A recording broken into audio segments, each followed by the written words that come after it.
qu'il m'aide à épurer tout ce qui ne confesse pas son nom. Amen. Pour que demain matin, que moi aussi, par moi, que le païen qui est autour de moi puisse voir vraiment la vie de Jésus-Christ, qui nous vienne en aide. Parce que par notre propre force, nous ne pourrons pas. Il n'y a que le Seigneur qui est capable de faire ça pour nous. Qui nous donne aussi ce désir ardent de lui plaire. Amen. Comme il vient de nous dire, c'est d'abord de désirer, de lui plaire et qu'on ne soit pas une honte pour lui, parce que on peut aussi être une honte pour le Seigneur. Dès lors qu'on dit Seigneur, Seigneur, on déclare je suis chrétienne, mais il n'y a pas de différence avec celui qui est dans le monde. Vraiment, que le Seigneur soit glorifié, que sa lumière nous accompagne chaque jour de notre vie, pour nous montrer nos défaillances, pour nous montrer là où ça ne va pas. Je te prie. Éternel notre Dieu, nous te louons, nous te rendons grâce. Vraiment merci Seigneur. Merci parce que parfois il n'y a pas de mots pour manifester notre gratitude. Tous les jours, Seigneur, tu me montres que tu es Dieu et que vraiment ce que tu fais, il n'y a pas de qualificatif. Alléluia. Tu es le Dieu qui connaît toutes choses. Amen. Tu es le Dieu qui connaissait l'état, Seigneur, de cette cellule. Et je te loue pour la parole que tu as déversée. Amen. Parce que réellement, tu viens encore de me montrer que ton Esprit Saint est vraiment l'Esprit de vérité. Amen. Parce que ce n'est pas possible, Seigneur, que tu dévoiles ce qui est en moi ou ce qui est dans mon frère, Alléluia. sans que nous l'ayons parlé. C'est que ton esprit voit au-delà de ce que nous pouvons même estimer ou espérer ou même croire. Merci Seigneur pour l'importance que tu accordes à ces réunions. Parce que au travers de ta parole, Seigneur, tu nous montres que tu accordes une importance et que tu veux être fier de nous. Amen. Tu nous montres le chemin. Tu nous montres comment faire pour que nous puissions te ressembler. Amen. Merci Seigneur. Merci Père. Vraiment merci pour ta parole. Gloire à toi. Redonne-nous ce désir ardent de t'être agréable, Amen. de te ressembler. Et que tu coupes à jamais ce lien par lequel le diable vient nous cribler. Alléluia. Que tu coupes ce lien, Seigneur, que nous avons tissé avec Satan. Alléluia. Pour que nous soyons à jamais délivrés. Amen. Délivrés du péché parce que tu es venu mourir pour que nous soyons délivrés du péché. Amen. Et que le péché ne puisse plus avoir le pouvoir dans nos vies. Amen. Et que lorsque le diable va se présenter, qu'il ne puisse pas nous atteindre. Amen. Nous voulons être mis à part, Amen. sincèrement. Nous voulons être sanctifiés. Nous voulons vraiment être des identités dans le monde. Amen. Mais emmène le brisement au-delà de nous. Amen. Il n'y a que toi, Seigneur, qui peut enterrer notre moi. Amen. Il n'y a que toi qui peux enterrer notre ancienne vie. Amen. Et que nous soyons réellement nés de nouveau. Que nous puissions vraiment vivre comme tes enfants. Alléluia. Et que nous n'ayons plus besoin de dire je suis chrétienne. Mais que par notre apparence, par notre manière d'être, que le païen qui est devant dise certainement, toi tu es différent. Il y a quelque chose de différent en toi. Amen. Amen. Seigneur, que cette parole soit comme un cachet indélébile pour Amen. chacun de nous. Un cachet qui ne sera jamais ôté. Et que cette parole nous suive tout au long de notre vie. Que lorsque nous voudrons encore pécher, que tu nous rappelles ces mots.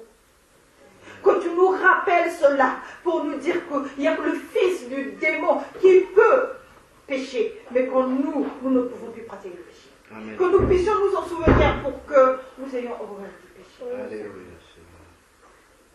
Seigneur, mets en nous le désir, l'envie de marcher selon ta parole, afin que nous ne soyons pas surpris le dernier jour.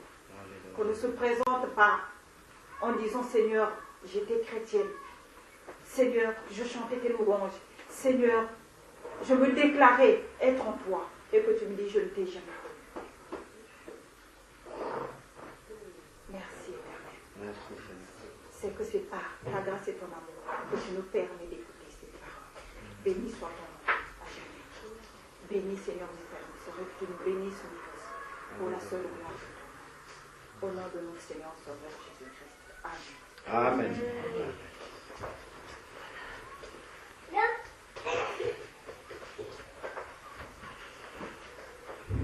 Est-ce que quelqu'un avait une question? Est-ce que quelqu'un avait une question?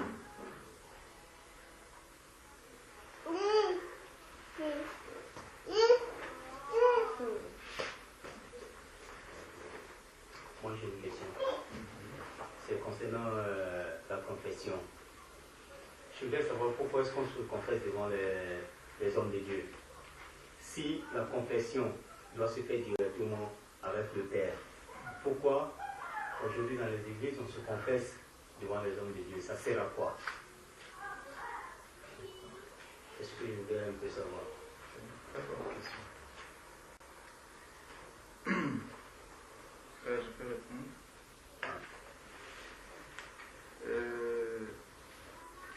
Prenons un peu le livre de Jacques.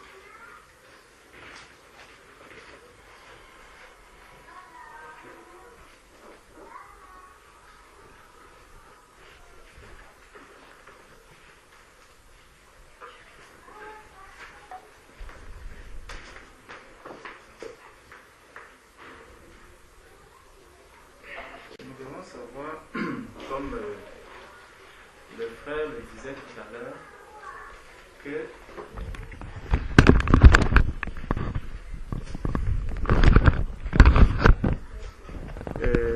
la parole de Dieu est la vérité, et ce n'est pas parce que l'être humain pratique quelque chose que forcément cela est vrai. Quand on regarde, avant d'aller dans le livre de Jacques, 2 Timothée 3, verset 16, nous dit que toute écriture est inspirée de Dieu pour instruire, corriger, enseigner. Et le Seigneur va encore, ce verset de 2 Timothée 3, 16 vient appuyer ce qui est déjà dit dans le livre de Josué, dans Josué 1, verset 8.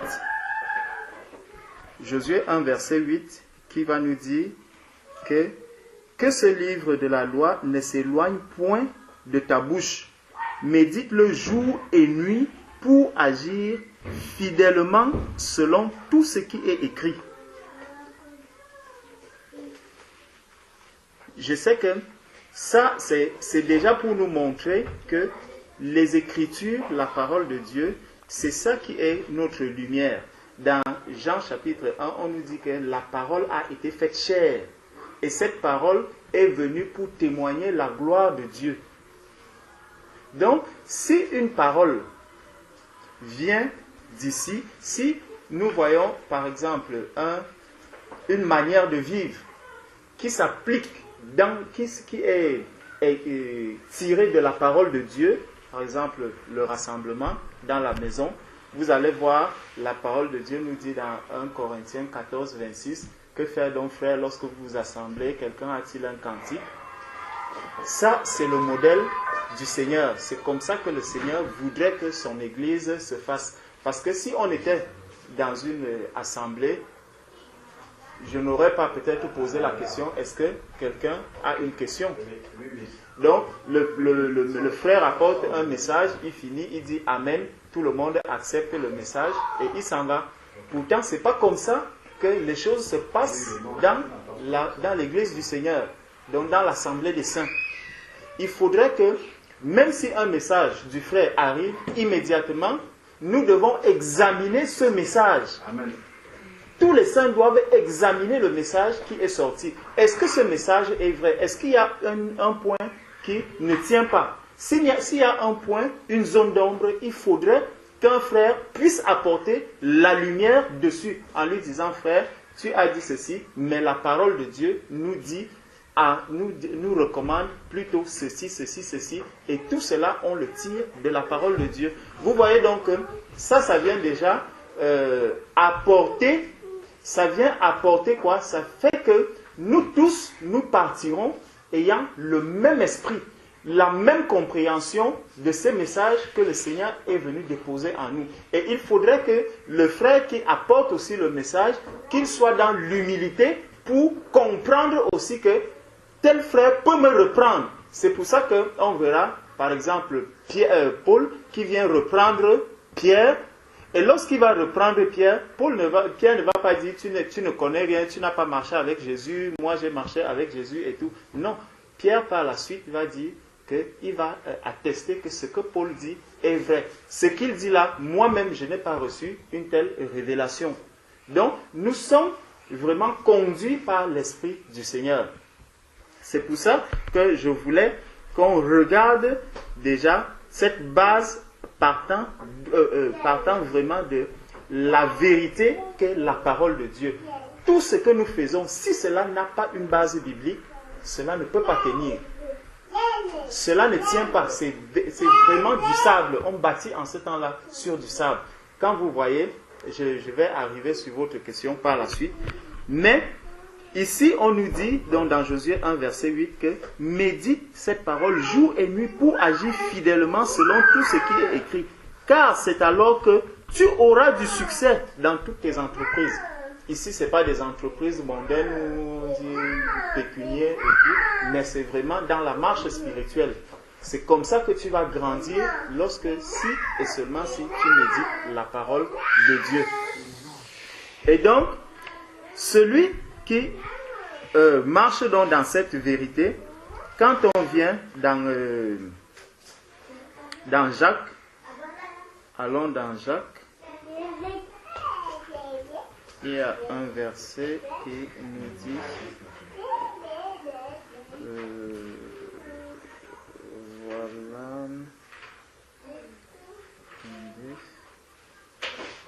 voilà, il y a un verset qui nous dit que lorsque quelqu'un est malade, qu'il appelle les anciens.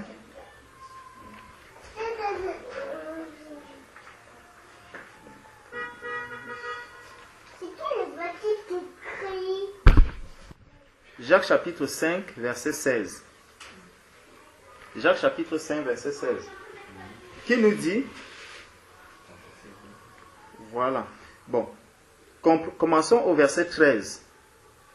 À partir du verset 13, nous dit, quelqu'un parmi vous est-il dans la souffrance, qu'il prie? Quelqu'un est-il dans la joie, qu'il chante des cantiques? Quelqu'un parmi vous est-il malade, qu'il appelle les anciens? Voilà, il va donc appeler les anciens et que les anciens prient pour lui en loignant d'huile au nom du Seigneur. La prière de la foi sauvera le malade. Et le Seigneur le relèvera, et s'il a commis des péchés, il lui sera pardonné. Regardez bien, s'il a commis des péchés, il lui sera pardonné. Confessez donc quoi? Vos péchés les uns aux autres et priez les uns pour les autres afin que vous soyez guéris. Vous voyez, ça veut donc dire que lorsque quelqu'un est malade, si un frère ou une sœur est malade, elle va prier. Maintenant, les anciens vont arriver. Si on se rend compte que tel frère ou telle sœur est toujours malade, on va appeler les anciens. Les anciens vont arriver. Qu'est-ce que les anciens vont faire? Maintenant, les anciens vont examiner la vie de cette personne. C'est peut-être à cause d'un péché que cette sœur est malade ou que ce frère est malade. Et là donc, on va te poser des questions à la lumière de la parole de Dieu. Et il faudra donc que tu dises sincèrement aux frères, mes frères, comme vous voyez là, peut-être je suis allé rencontrer un marabout. Voilà donc comment je vais confesser. C'est le péché. Voilà ce que je vais donc confesser à mes frères. Je suis allé rencontrer un marabout ou je suis allé prendre la femme d'autrui. Et depuis que j'ai rencontré cette femme, vraiment, ça ne va pas dans ma vie. Je suis malade. Vous voyez un peu. C'est pour ça que je voulais qu'on prenne déjà le plus haut pour voir d'où est-ce que la confession devant les hommes va maintenant arriver. Pourquoi? Parce que eux qui sont là, ils sont des saints et ils vont, on nous dit, la prière du juste a une grande efficacité. Ils vont prier maintenant le Seigneur. Pourquoi? Pour que je sois guéri. Donc on va mettre ce péché à la lumière et les saints vont implorer la miséricorde du Seigneur pour ce bien-aimé qui est malade. Maintenant, quand vous regardez, Jésus est allé devant Jean-Baptiste. Où est-ce qu'on nous dit que Jésus a confessé ses péchés devant Jean-Baptiste? Nulle part. Vous regardez dans Acte 2, lorsque les 3000 ont été touchés par la parole de Dieu, qu'est-ce que Pierre leur a dit? Repentez-vous et que chacun de vous soit baptisé au nom de Jésus-Christ. Donc, nulle part, quand on regarde la définition de la repentance, se repentir, c'est quoi? C'est confesser ses péchés et prendre l'engagement de les abandonner dans Proverbe. Donc, vous voyez que nulle part le Seigneur ne nous recommande d'aller devant un prêtre, d'aller devant un homme de Dieu. Voilà, vraiment, j'ai fait ceci, j'ai fait cela, j'ai fait ceci, j'ai fait cela. Cet homme de Dieu devant qui tu es en train de confesser tes péchés, si tu t'arrêtes à ce niveau, tu vas partir d'où? Il va te dire, vas-y, tes péchés te sont pardonnés. Ce n'est pas lui qui ôte le péché. Jean-Baptiste a dit quoi à Jésus-Christ? Voici l'agneau de Dieu qui ôte le péché. Je ne sais pas si on se comprend. Voici l'agneau de Dieu qui ôte le péché. Ce n'est pas un homme qui ôte le péché. C'est pour ça que lorsque j'ai commis un acte et le Saint-Esprit me reprend, déjà c'est le Saint-Esprit qui va me reprendre. Et pour que je fasse quoi? Pour que je vienne au Seigneur demander pardon à Dieu. Ce n'est pas à ma soeur ou à mon frère. Si j'ai fait quelque chose de mal à ma soeur, je viendrai demander pardon à ma soeur. Je ne viendrai pas voir le frère en lui disant, frère, vraiment, j'ai fait du mal à telle soeur, je te prie, je confesse ce péché. Le frère va me dire, d'accord, vas-y, ton péché est pardonné. Faux, c'est pas vrai. Ton péché n'est pas pardonné. Il faudrait que je vienne voir ma soeur, que je demande pardon à ma soeur. Je dis vraiment, ma soeur, j'ai fait du mal, j'ai eu des mauvaises pensées cette semaine envers toi, et vraiment je te prie de me pardonner. Ensemble nous prions, on finit, ça s'arrête là, parce que nous croyons en Dieu, nous ne croyons pas à un homme. Bien-aimé, c'est Dieu, c'est Jésus-Christ qui est mort à la croix. Jésus-Christ a porté tous nos péchés à la croix, c'est ce que nous dit la parole de Dieu. Donc nous devons comprendre que lorsque je pose un acte, qui est-ce que je vais d'abord offenser? C'est celui qui a porté tous ses péchés, celui qui est mort à cause de ses péchés. C'est lui que en fait, je suis en train de clouer encore une fois de plus à la croix. Donc je me retourne vers le Seigneur, j'implore la miséricorde du Seigneur. C'est pour ça, quand vous voyez un peu, et la parole de Dieu nous dit qu'il n'y a rien de nouveau sur la terre. Quand vous regardez dans Genèse 3, l'histoire de Caïn et Abel, quand le frère disait tout à l'heure qu'il faut prendre une décision, il faut prendre une décision par rapport à ce qui nous arrive. Allons un peu voir dans Genèse 3. Déjà au verset 21, Genèse 3 au verset 21, on nous dit, l'Éternel Dieu fit à Adam et à sa femme des habits de peau et il les revêtit.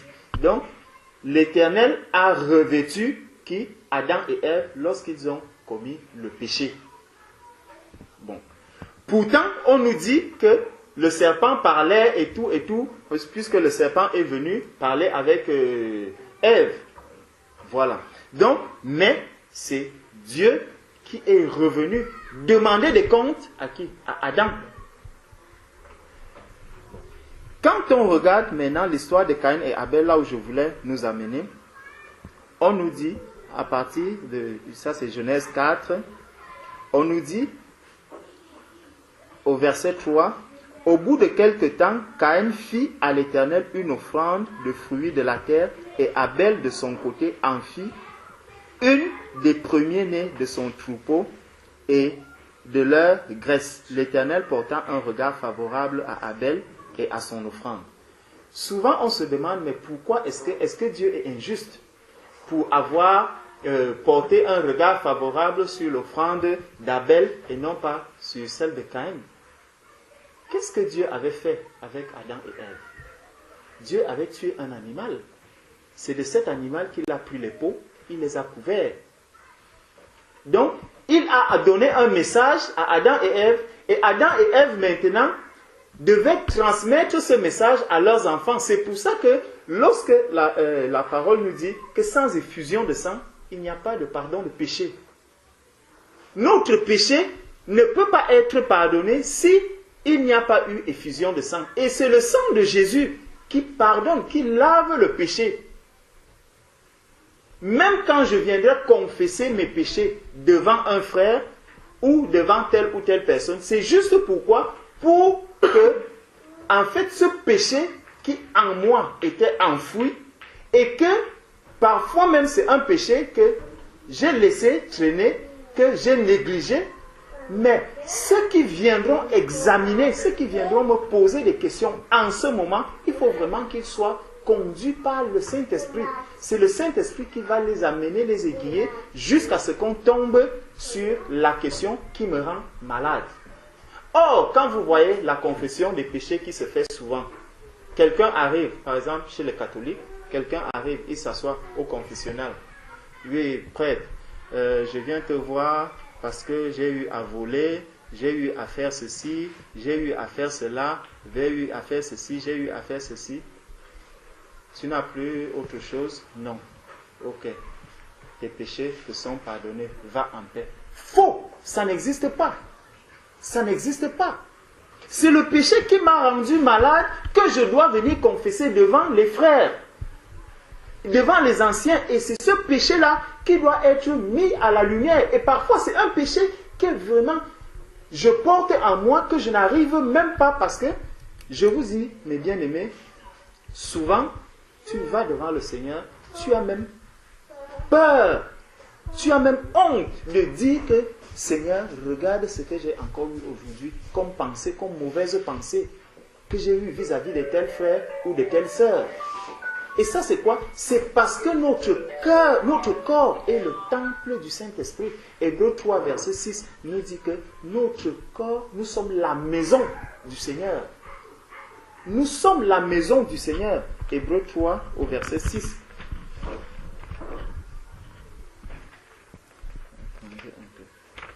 Hébreux 3 verset 6 nous dit que pour Moïse, il a été fidèle dans toute la maison de Dieu comme serviteur pour rendre témoignage de ce qui devait être annoncé. Mais Christ l'est comme fils sur sa maison, et sa maison c'est nous. Donc nous sommes la maison de Christ. C'est pour ça que Christ qui est saint, qui habite en nous, lorsque nous apportons une souillure dans cette maison, c'est exactement comme si ma sœur qui habite ici prend un homme, elle le met dans cette maison. Et son mari est dans la chambre. Regardez un peu la situation dans laquelle ma sœur se trouve. Elle ne peut pas être en paix. Elle ne peut pas avoir la paix. Pourquoi? Parce qu'il y a quelqu'un qui peut l'amener dans des sérieux problèmes avec son mari. Son mari peut s'énerver, il peut se fâcher, il peut faire ceci. Simplement parce qu'un homme est venu dans sa maison. Cet homme qui est par exemple un copain ou ceci. Donc, elle a apporté un péché. C'est exactement comme ça que nous agissons lorsque le péché entre en nous. Soit j'ai eu des mauvaises pensées, soit j'ai fait ceci. Nous rappelons-nous toujours que nous sommes le temple du Saint-Esprit. Nous sommes la maison de Christ. Christ habite en nous. Donc toute souillure qui habite, toute impureté qui habite, c'est exactement comme si j'ai amené, une sœur qui est mariée, ma sœur qui habite ici est mariée et a amené un copain dans cette maison alors que son mari est là. Elle sera tellement mal à l'aise. Elle sera, toute parole qui voudra même sortir de la bouche de cet homme, elle se reste. Ou qu'est-ce qu'il va encore dire maintenant? Est-ce qu'il va dévoiler que nous sortons ensemble? Il sera tellement mal. La sœur sera tellement mal Pourquoi? Seulement à cause de la présence de cette personne. C'est comme ça que lorsque le péché entre dans la maison de Christ, que nous sommes, que le véritable enfant de Dieu doit se manifester. Ça veut dire qu'il tremble au fond de lui-même, il n'est pas du tout à l'aise. Mais si quelqu'un a commis un acte, il a fait une faute, il y a un péché qui arrive à lui et il reste tranquille, il reste zen, c'est que celui-là, on peut dire qu'en lui, il n'est pas une habitation du Seigneur. Ce n'est pas la maison du Seigneur, ce n'est pas la maison de Christ. Le Saint-Esprit n'est pas là. Et il faut vraiment qu'on fasse très attention. Parce que souvent, c'est quoi? Le Saint-Esprit peut être là, il commence à m'avertir, il m'alerte. Et puis à un moment, comme il se rend compte que je ne veux pas l'écouter, qu'est-ce qu'il va faire? Il me laisse. Là, je rentre dans ma vie mondaine, je fais tout ce que je fais. Exactement comme le mari de notre sœur ici est dans la chambre, il habite cette maison avec elle. La sœur, une fois, amène un homme. Le frère, parce qu'il est chrétien et qu'il recherche la paix, il exhorte la sœur une fois. La sœur ne veut pas écouter. Il reste là. Une deuxième fois, la sœur amène encore un autre homme. Le frère est là. Il exhorte encore que, ma sœur, pardon, vraiment, la vie que tu mènes n'est pas bien. Je ne veux même pas t'exposer, mais arrête. Une troisième fois, une quatrième fois, à un moment, qu'est-ce que le frère va faire? Il ferme la bouche. Il la regarde. Il regarde la sœur vive. Il regarde la sœur vive. Jusqu'au jour où elle-même se rendra compte que, effectivement, ce que je fais n'est pas bien. Mais si ce n'est pas quelqu'un de converti, tu ne pourras même pas amener une deuxième personne. Soit il va te tabasser, soit il va faire des choses, il va mal être. Mais comme notre Dieu est saint, notre Dieu ne nous force pas à accepter sa volonté. C'est pour ça que dans Josué, nous avons vu qu'il faut que cette parole, si nous la gardons, si nous la méditons, si nous la mettons en pratique, nous devenons parfaits. Donc, lorsque le péché arrive, il faudrait que je me rende compte que vraiment, le Saint-Esprit m'a repris. Et immédiatement, je me répands devant le Seigneur. L'autre erreur de la confession devant ces hommes, c'est quoi? Imaginons un seul instant. Tu es dans ton lieu de travail. Tu as eu une mauvaise pensée qui t'est arrivée. Est-ce qu'il faudra attendre peut-être dimanche pour aller rencontrer l'homme de Dieu pour confesser ce péché? Non. Immédiatement là, tu dois confesser, tu dois te repentir devant le Seigneur. Ça encore, ça nous montre que ce n'est pas devant les hommes que je vais me repentir ou devant... Non, je vais le faire, mais nous avons vu pour un but bien précis. Là, ça concerne le cas de maladie.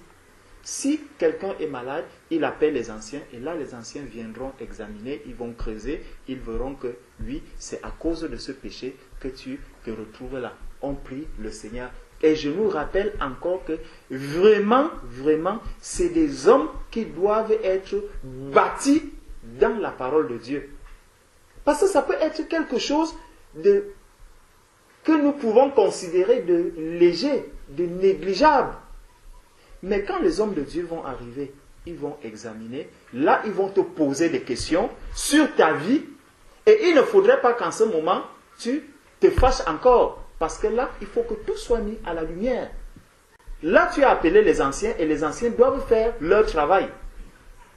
Je ne sais pas si vous comprenez. Voilà. Là, les anciens doivent faire vraiment, véritablement leur travail pour creuser dans ta vie, pour savoir, mais pourquoi est-ce que notre soeur est malade? Pourquoi est-ce que notre frère est malade? Jusqu'au moment où le Saint-Esprit va convaincre que voilà, c'est ça qui dérange. On a souvent eu à exhorter des personnes.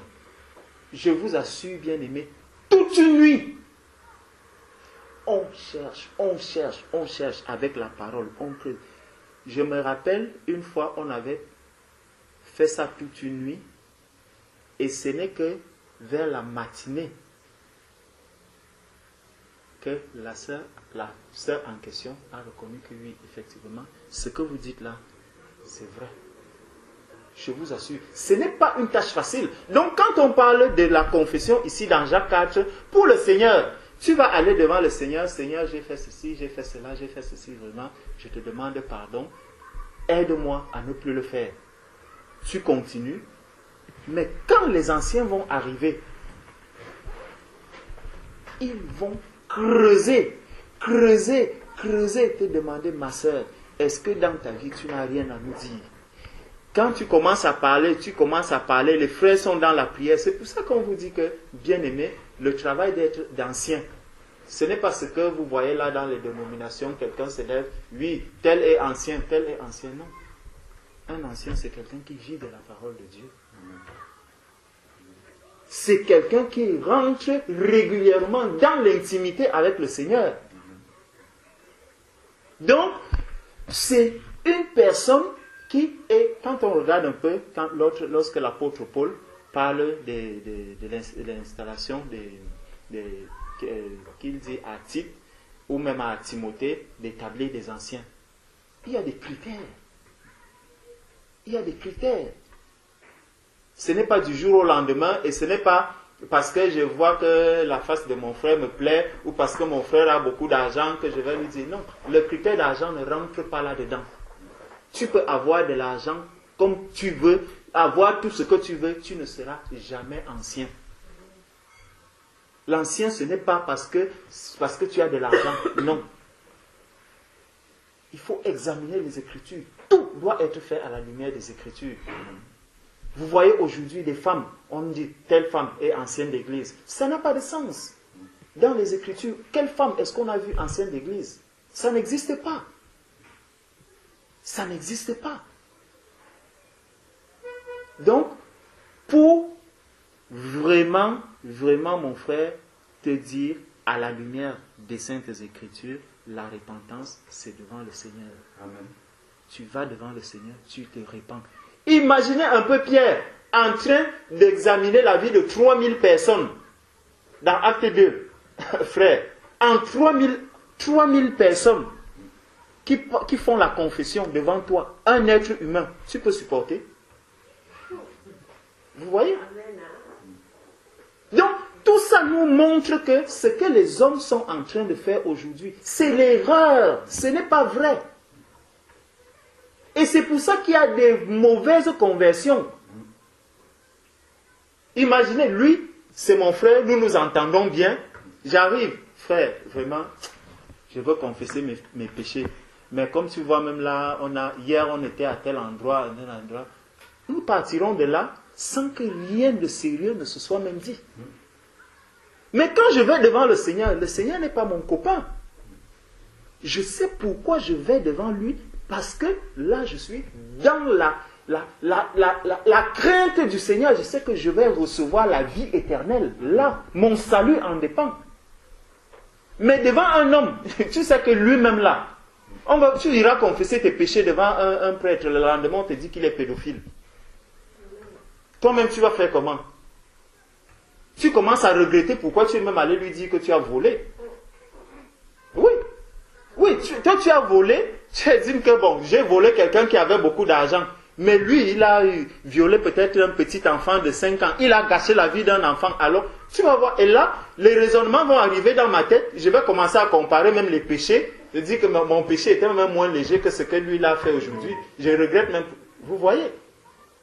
Il faut toujours qu'on rentre dans la parole. C'est la parole-ci qui est la vérité. Tout ce que nous faisons, cherchons.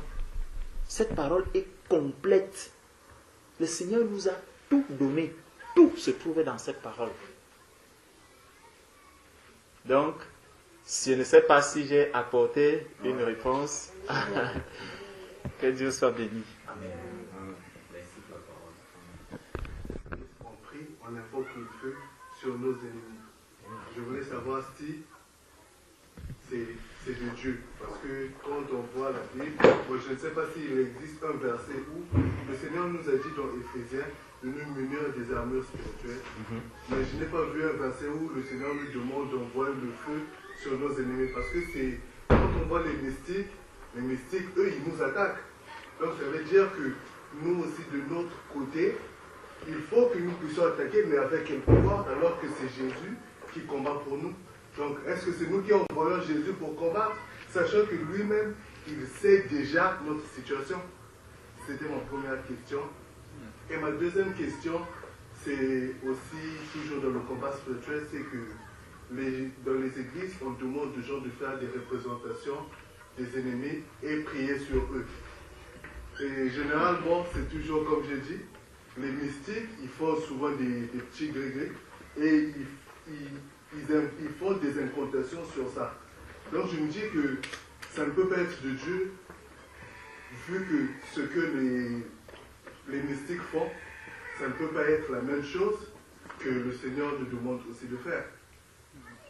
C'était la question que je voulais savoir.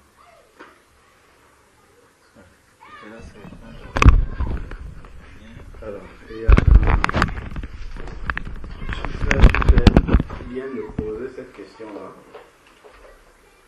Et il y a un verset que j'essaye de retrouver dans la parole du Seigneur. C'est lorsque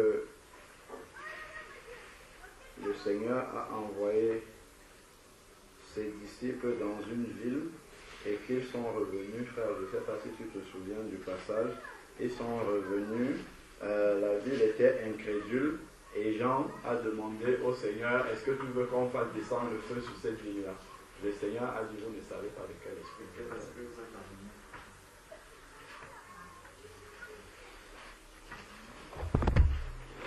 Prenons Matthieu 5 déjà. Matthieu chapitre 5. Après, on va basculer dans Romains 12. Matthieu chapitre 5 nous dit la chose suivante. C'est Jésus qui parle. Matthieu 5, verset 43. Comme le frère a dit tout à l'heure, toute écriture est inspirée de Dieu, utile pour enseigner et corriger, exhorter. Donc il faut toujours se baser sur ce qui est écrit dans la parole. Et la Bible nous dit aussi dans Éphésiens 2, verset 20, vous avez été fondés sur le fondement des apôtres et des prophètes, Jésus-Christ étant la pierre angulaire. Donc, si nous voyons, nous entendons quelque chose et nous voyons pratiquer quelque chose, la question qu'on doit toujours poser, où est-ce qu'on a vu Jésus-Christ enseigner là-dessus? Est-ce que Jésus-Christ ou les apôtres ont pratiqué cela? Est-ce qu'on a un exemple dans la parole de Dieu où Jésus envoie le feu sur les gens? Est-ce qu'on a un exemple dans la parole de Dieu où les apôtres envoient le feu sur leurs ennemis? Est-ce que ça existe ça dans la Bible? Ça, c'est déjà des questions qu'on doit se poser pour éliminer des choses. Dès qu'on voit quelque chose, pour savoir si ça vient de Dieu, il faut que Jésus ait enseigné de faire ça et qu'il l'ait fait lui-même. Il faut qu'on voit les apôtres qui ont fait ça eux-mêmes, ils ont pratiqué. Si on ne voit pas les apôtres faire, il faut déjà savoir que ça ne vient pas de Dieu. C'est sûr et certain. Et maintenant, regardez que dit la parole du Seigneur. Donc, Matthieu chapitre 5, verset 43 dit, vous avez entendu qu'il a été dit, tu aimeras ton prochain et tu haïras ton ennemi. Écoutons ce que Jésus dit. Mais moi, je vous dis, aimez vos ennemis. Est-ce que si tu aimes quelqu'un, tu peux lui envoyer du feu? C'est contraire à la parole de Dieu. Le Seigneur dit, aimez vos ennemis. Si tu aimes quelqu'un, tu ne vas pas lui envoyer du feu. C'est naturel. Même un païen peut comprendre ça. S'il aime quelqu'un, ce n'est pas le feu qu'il va lui envoyer. Au contraire, il va chercher que cette personne sorte de son erreur. Donc, le Seigneur dit, mais moi je vous dis, aimez vos ennemis, bénissez ceux qui vous maudissent. Tu vas bénir en envoyant le feu sur quelqu'un? Pas du tout. C'est contraire à la parole de Dieu. C'est écrit ici. Bénissez ceux qui vous maudissent. Faites du bien à ceux qui vous haïssent. Envoyer le feu, ce n'est pas faire du bien à quelqu'un. C'est réagir comme lui réagit. Œil pour œil, dent pour dent. Pas du tout. Un enfant de Dieu, si on lui fait du mal, il répond par le bien. On lui fait de la violence, il répond par la paix. On le gifle à gauche, il montre la droite. C'est ça porter sa croix. que celui qui vient à moi renonce à lui, qu'il se charge de sa croix. C'est ça, hein? Quand on dit de bénir ses ennemis, bénir, prier même pour ceux qui nous persécutent là, c'est ça porter sa croix. Parce que ce n'est pas naturel chez un être humain qu'il a un ennemi qui lui fait du mal et que lui réponde de cette façon-là. C'est pour ça qu'il faut que la croix ait travaillé dans son cœur. Sinon, tu vas te mettre à envoyer le feu, ça ne peut même pas venir de Dieu. Ça vient totalement des mystiques et de, comme tu as dit là, ça ne peut pas. Le Seigneur lui dit, au contraire, regardez ce que Jésus a fait. Il n'avait rien fait. On le prend, on le met sur une croix, on l'humilie et on le crucifie. Qu'est-ce que lui dit? Il ne dit pas maudit tous ceux qui ont fait. Non. Il dit, Père, pardonne-leur, car ils ne savent pas ce qu'ils font. Mon ennemi m'a fait du mal. Père, pardonne-lui, il ne sait même pas ce qu'il est en train de faire. C'est parce qu'il est dans les ténèbres qu'il agit comme ça. Père, je te prie pour que tu touches son cœur. Que ses yeux s'ouvrent, qu'il passe des ténèbres à la lumière et qu'il arrête de faire du mal. Qu'il se repente devant toi et qu'il devienne un enfant de Dieu. Voilà la vérité de la parole. C'est ça que Dieu, l'Esprit de Dieu, demande de faire à un enfant de Dieu. Et c'est ça qui fait la différence entre un enfant de lumière et un enfant des ténèbres. Un enfant des ténèbres sera motivé à rendre le mal par le mal. Un enfant de lumière sera motivé à rendre le mal par le bien. C'est aussi simple que ça. Jésus continue ensuite, il dit, priez pour ceux qui vous maltraitent et ceux qui vous persécutent. Il faut plutôt fléchir les genoux en fait. Quand quelqu'un est notre ennemi, il faut fléchir les genoux pour lui, pour qu'il soit sauvé. Et on le voit dans la parole du Seigneur, avec dans Acte 7. Lorsque Étienne était en train d'être lapidé, les personnes qui lapidaient Étienne sont venues déposer leurs habits devant Saul. La dernière parole qu'Étienne prononce, c'est la même que celle de Jésus. Père, ne leur impute pas ce péché-là, parce qu'ils ne savent pas ce qu'ils font. Et c'est ça. C'est la prière d'Étienne qui déclenche la conversion de Saul de Tarse. C'est le pardon d'Étienne pour quelqu'un qui était en train de dire tuez-le. C'est le pardon que Étienne a fait. Si Étienne envoyait le feu sur eux tous avant de partir, Saul de Tarse n'aurait pas. On a la moitié de la Bible du Nouveau Testament, c'est Saul qui a écrit ça. C'est lui que Dieu a utilisé pour écrire ça. Où serait Saul de Tarse avec ça? Il serait à la perdition. Si c'est comme ça qu'Étienne avait réagi. Donc le Seigneur nous dit au contraire de prier. Prier, c'est ça que Étienne a fait, c'est ça que Jésus a fait. Priez pour ceux qui vous maltraitent, qui vous persécutent, vos ennemis là, au lieu d'envoyer le feu sur eux, au contraire, il faut prier pour qu'ils deviennent aussi des enfants de lumière, qu'ils soient détournés de la colère, de l'animosité, des ténèbres qu'il y a en eux. Voilà.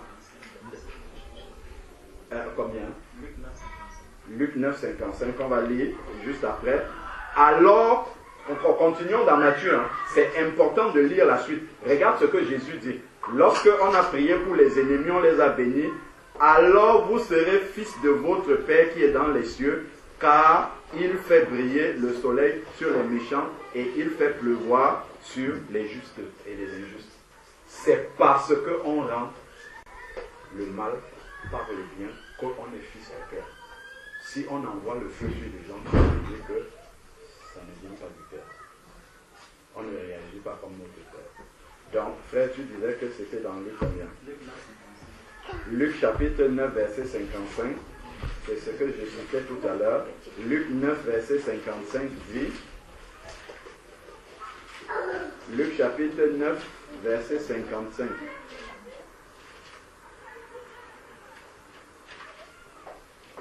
Voilà. À partir du verset 54, donc, si je prends à partir du 53, ils sont partis, je crois, sur les Samaritains dans un village, mais on ne les reçut pas parce qu'ils se dirigeaient vers Jérusalem. Mais à cette vue, les disciples Jacques et Jean dirent, Seigneur, veux-tu que nous disions au feu de descendre du ciel et de les consumer? Voilà, envoyer le feu. Il se tourna vers eux. Ça a tellement irrité le Seigneur qu'il s'est retourné pour dire, mais qu'est-ce que vous êtes en train de dire là? Et il les reprit sévèrement, sévèrement.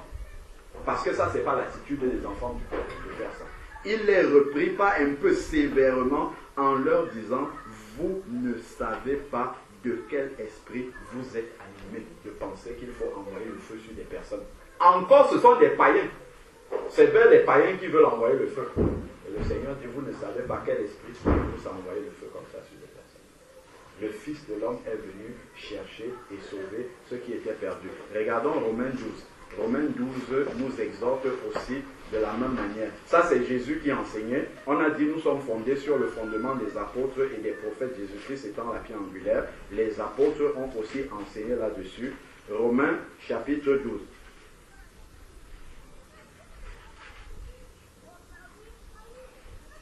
Romains chapitre 12 dit, à partir du verset 14, il est dit, bénissez ceux qui vous persécutent, bénissez et ne maudissez pas. Envoyer le feu, c'est maudire aussi. Bénissez, ne maudissez pas.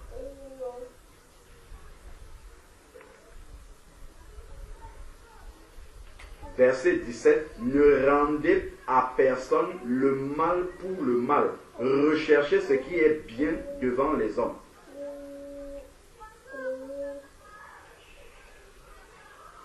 S'il est possible, autant que cela dépend de vous, soyez en paix avec tous les hommes. On ne peut pas vouloir chercher la paix avec les gens en leur envoyant le feu. Ce n'est pas possible. Ensuite, il dit, ne vous vengez pas vous-même. Envoyer le feu, c'est se venger soi-même. Parce que l'ennemi nous a fait du mal, on lui répond aussi.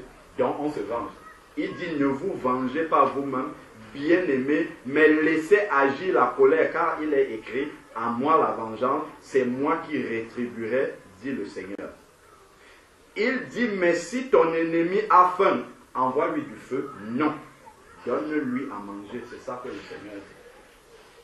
Si ton ennemi a faim, donne-lui à manger. S'il a soif, donne-lui à boire. Car en agissant ainsi, ce sont des charbons ardents que vous amassez sur votre tête. Il faut enlever le mot amasser là, c'est mal traduit. Parce que quand certains vont lire comme ça, ils vont dire, ah, ok, je vais faire du bien à mon ennemi pour que Dieu le punisse davantage. C'est pas ça le mot qui est là. Si vous regardez dans la traduction David Martin, ce mot-ci est bien traduit, c'est vous retirerez les charbons avant de sa tête. C'est ça qui est. Comment?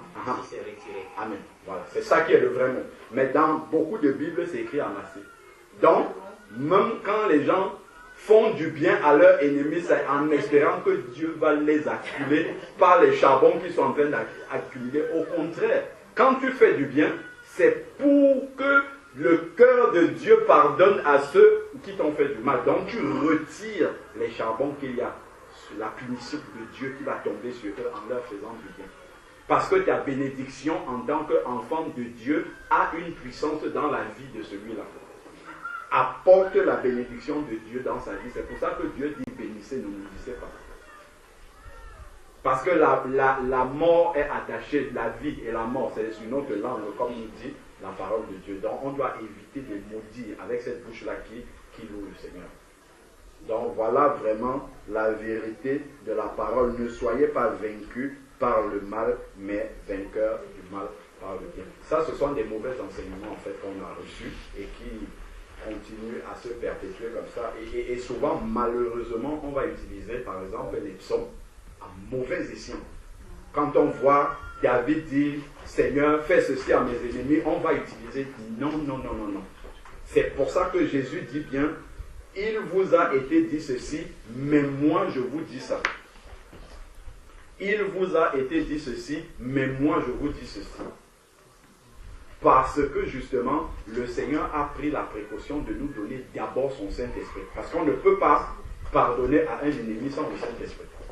Il faut vraiment que l'Esprit de Dieu, c'est pour ça que le Seigneur disait à ses disciples, vous ne savez pas quel esprit vous avez. Si vous avez vraiment l'Esprit de Dieu, vous ne pouvez pas demander ce que vous demandez là, de faire descendre le feu sur les gens. Donc maintenant qu'on a l'Esprit de Dieu, l'Esprit de Jésus-Christ, on peut pardonner comme Jésus a pardonné. même à ceux qui nous persécutent, on peut prier pour eux. Et ça va détruire le moi qui veut se venger, le moi qui ne veut pas s'écraser, le moi qui refuse de montrer la joue gauche quand on a tapé sur la table. C'est bon, frère. Gloire à Dieu. La deuxième question, c'était quoi? Et c'est quelle version en fait qui est la correcte? Je sais que moi j'ai vu ça dans David Martin, édition 1744. David Martin. Frère, rappelle-moi ta deuxième question, s'il te plaît. La deuxième question, c'était ceux qui prient Oui. en faisant des représentations de leurs ennemis. Bon, je crois qu'on n'a même plus besoin de répondre. On a plus besoin de répondre. D'accord. Moi, je viens encore avec une autre question. C'est concernant les dîmes. Ah, ok. Ok, vas-y. Gloire à Dieu. Que le Seigneur soit glorifié. Amen. Amen. Papa, moi, ma question, ça concerne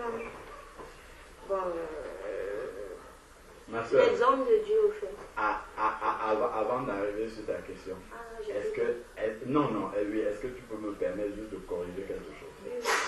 Le fait que tu m'aies appelé papa. Bon.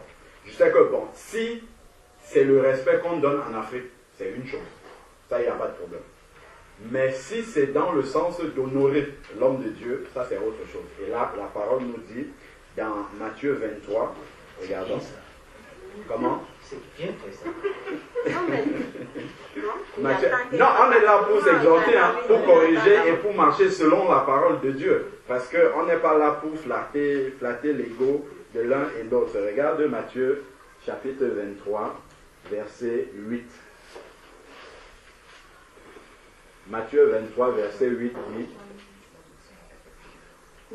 mais vous, je vais commencer même un peu plus loin, verset 6. C'est Jésus qui parle. C'est toujours important de revenir sur la parole de Dieu et ensuite de regarder qu'est-ce que les hommes font. Est-ce que ça ressemble à ce que Jésus enseigne? Sinon, en fait, on va se laisser instruire et par ce que nous voyons les hommes faire en croyant que c'est ça qui est la vérité, si on ne compare pas à la parole de Dieu. Regarde ce que Jésus dit dans Matthieu chapitre 23, verset 6. Au début, commençons même un peu plus haut. Il dit, verset 2, scribes et pharisiens. Les scribes et les pharisiens sont assis dans la chair de Moïse. Faites donc et observez ce qu'ils diront, mais n'agissez pas selon leurs œuvres. Car ils disent et ne font pas. Ils lient des fardeaux pesants et les mettent sur les épaules des hommes, mais eux-mêmes, ils ne veulent pas les remuer du doigt. Ils font toutes leurs actions pour être vus des hommes. Ainsi, ils élargissent leurs phylactères et ils agrandissent les franges de leurs vêtements. Ils aiment, c'était pour qu'on comprenne le contexte, ils aiment la première place dans les repas. Tu as vu ça dans les assemblées, non? Quand il y a la gape, les pasteurs, ils ont leur coin là-bas, les diacres s'asseyent ici, les autres sont là-bas, ainsi de suite, ça ne vient pas. Jésus était assis au milieu de la foule comme ça. Et il y a un passage dans Matthieu 26, quand Judas vient trahir Jésus. Le pasteur est assis là-bas, parfois sur la chair, sur un gros fauteuil comme ça. Quand on arrive, on sait que lui, c'est le pasteur, parce qu'on l'a vu distinguer comme ça. Les hommes l'ont distingué. Quand on est venu pour arrêter Jésus avec Judas, Jésus était mélangé au milieu de ses disciples. On ne savait pas qui était Jésus au milieu d'eux. Il fallait que Judas vienne faire un baiser pour que les gardes reconnaissent parmi les disciples qui est même Jésus. Tellement il était fondu au milieu d'eux, on ne savait même pas qui est Jésus. Il n'avait rien pour attirer les regards. L'humilité. Le serviteur doit être caractérisé par l'humilité, l'abaissement. Jésus a lavé les pieds de ses disciples. Il dit que les tyrans du monde, ils persécutent, ils dominent sur les gens, qu'ils n'en soient pas de même au milieu de vous. C'est ce que Jésus dit. Il a pris un petit enfant. Il dit, si quelqu'un veut entrer dans le royaume, qu'il soit comme celui-là. le pasteur doit être celui qui sert les autres. Hier, on était là, la sœur était surprise qu'on lave ses assiettes. C'est comme ça les vrais serviteurs de Dieu.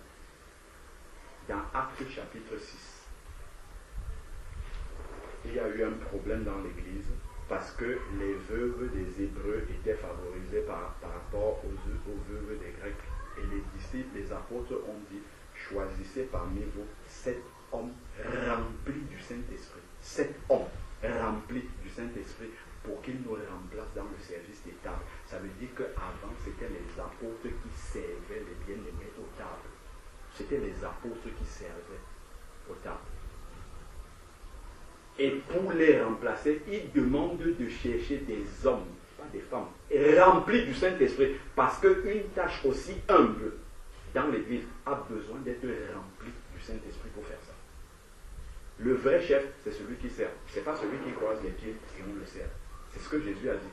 Je ne suis pas venu, je suis venu non pour être servi, mais pour servir les autres. C'est ça l'authentique serviteur de Dieu. C'est dans l'humilité, la simplicité. C'est par là que Jésus dit, vous faites bien de dire que je suis le maître. Je le suis vraiment dans Jean 13 quand il avait les pieds des disciples. Mais c'est parce que je suis votre maître que je vous montre que le maître doit servir les autres. C'est ça, cette humilité-là. C'est de là, en fait, qu'on doit partir pour comprendre maintenant ce que Jésus, pourquoi Jésus reprend les pharisiens ici. Il dit ici, nous sommes dans Matthieu 23, verset 27. Ils aiment aussi être appelés des hommes rabbis. On aime les titres, apôtre tel, pasteur ceci. Ça, les hommes aiment beaucoup ça. Ça glorifie la chair de l'homme. Et ça, c'est même nous souvent qui faisons tomber les serviteurs du Seigneur parce qu'on les met à un piédestal comme ça et ils ne se sentent plus alors que ce sont des pécheurs comme nous. Dieu leur a juste fait une grâce de leur révéler la parole pour enseigner. Mais la Bible dit que nous devons nous appeler frères pour que l'orgueil ne monte pas, pour qu'ils restent simples au milieu du peuple. Et nous allons les aider comme ça, en les appelant frères, tout simplement, qu'ils sachent qu'ils ne sont que des frères. Comme tout le reste, même s'ils ont une responsabilité, on va les aider à rester à leur place. C'est pour ça que dans l'église, en fait, l'église initiale, et nous on le pratique aujourd'hui, quand on fait les agapes fraternelles, les sœurs sont assises, ce sont les frères qui ont l'habitude d'enseigner la parole, c'est eux qui servent les autres, qui prennent la sauce, qui mettent dans les assiettes pour servir les autres. Ça permet de baisser l'orgueil. Parce que quand on enseigne la parole de Dieu, on a l'autorité sur ceux qui l'écoutent. Donc, si Dieu ne nous remet pas à notre place de cette manière-là, le fait d'enseigner la parole de Dieu, on se croira au-dessus des autres. C'est vrai.